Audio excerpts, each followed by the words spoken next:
धन आवश्यक है ऋषि अत्रि, क्योंकि धन मूल आवश्यकताओं को पूरा करने में सहायक होता है। किंतु जब कोई व्यक्ति इच्छाओं को आवश्यकता समझने लगे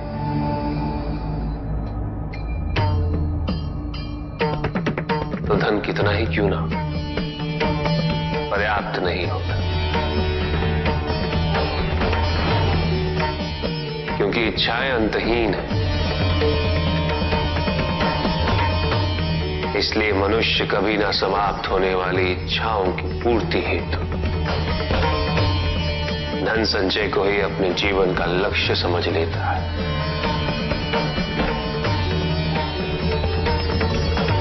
वो लोभी बन जाता है।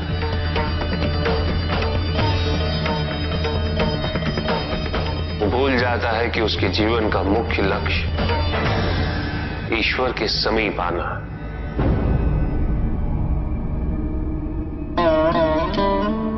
ऐसे लोभी व्यक्तियों को अपनी मृत्यु के समय भी यही दुख रहता है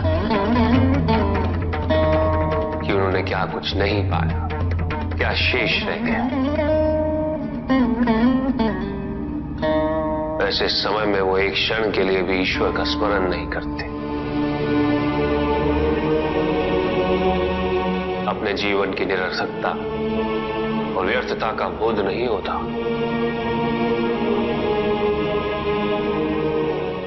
करना चाहिए। धन चाहे कितना भी हो ऋषि अत्रि, मूल आवश्यकताएं तो केवल उतनी ही। तन ढकने के लिए वस्त्र, पेट भरने के लिए आहार और शरण के लिए भवन। इन आवश्यकताओं के पूर्ण होने के पश्चात जो भी है वो इच्छा है। धनी व्यक्ति के पास जो भी अतिरिक्त धन होता है वो उसे दान करना चाहिए, उनके उद्धार के लिए जो अपनी मूल आवश्यकताओं को पूरा नहीं कर सकते।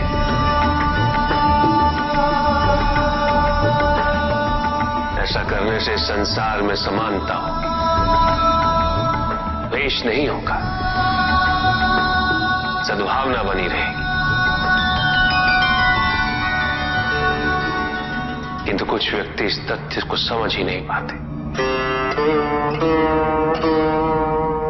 उन्हें अपने एकत्रित किए हुए धन से इतना मोह हो जाता है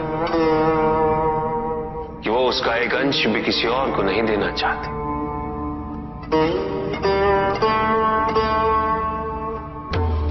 ऐसे व्यक्तियों की सूची में सर्वप्रथम स्थान कुबेर का है।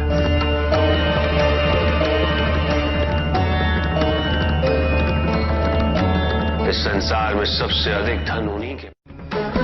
शक्तिशाली बनना अत्यंत कठिन है, किंतु उससे भी कठिन होता है शक्तिशाली बने रहना। और इसके लिए आवश्यक है कि हम शक्तियों से प्राप्त हुए उत्तरदायित्व का सम्मान करें।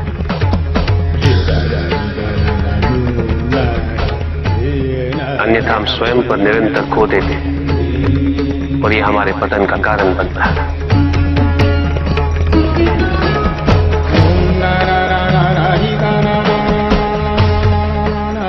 युद्ध में की गई भूल और उपलब्धियों से कुछ न कुछ सीखना आवश्यक है कार्तिक।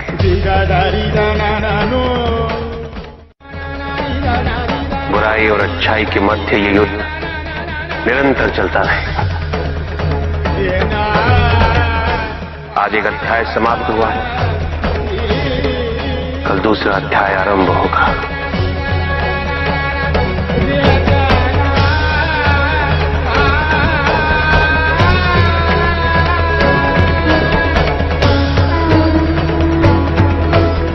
जब तक इस समस्त संसार में बुराई है तो अच्छाई भी होगी, किंतु अच्छाई और बुराई के युद्ध में जीत सदैव अच्छाई की ही होगी। आध्यात्मिक कार्य के लिए शरीर को, सीमाओं को और अहम को तोड़ना और उसे पार करना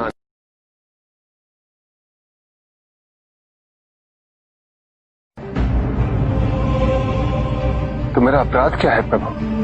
तुम्हारा अपराध था एक त्रिदेव को दूसरे से बड़ा समझना, उनमें भेद करना, उनमें तुलना करना।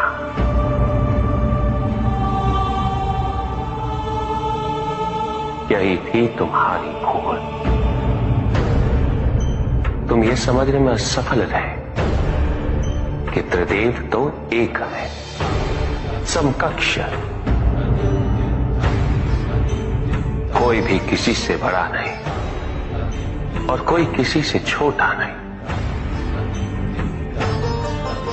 कोई भी किसी से अधिक महत्वपूर्ण नहीं और कोई भी किसी से कम महत्वपूर्ण भी नहीं। तुमने जो कुछ भी किया वो भक्ति नहीं थी निकस। भक्ति के नाम पर किया जाने वाला अहंकार था वो कि तुम्हारे आराध्य सबसे महत्वपूर्ण है। कैसे भक्त हो तुम मेरे, जो ये भूल गए कि तुम्हारे आराध्य के भी आराध्य नारायण।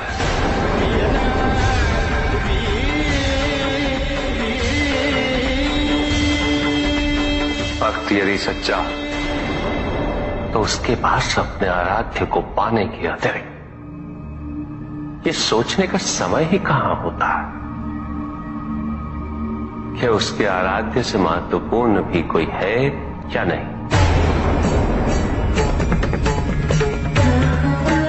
वो तो प्रतिपल अपना ध्यान केवल अपने आराध्य पर ही स्थिर रखता है और जब ऐसा होता है निकस तो ना तुलना होती है, ना प्रतिस्पर्धा होती है और ना ही किसी प्रकार की कोई ईर्ष्या होती है। बात तो केवल आनंद की अनुभूति ही विद्यमान होती है।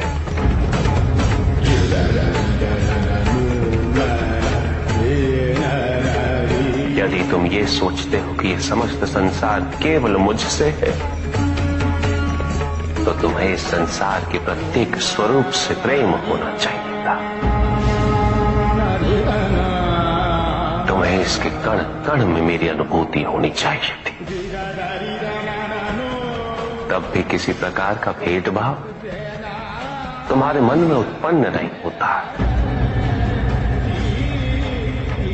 किंतु तुमने ये प्रमाणित कर दिया निकास कि अपने आराध्य के प्रति तुम्हारी भक्ति वो भी अधूरी थी, अपूर्ण थी।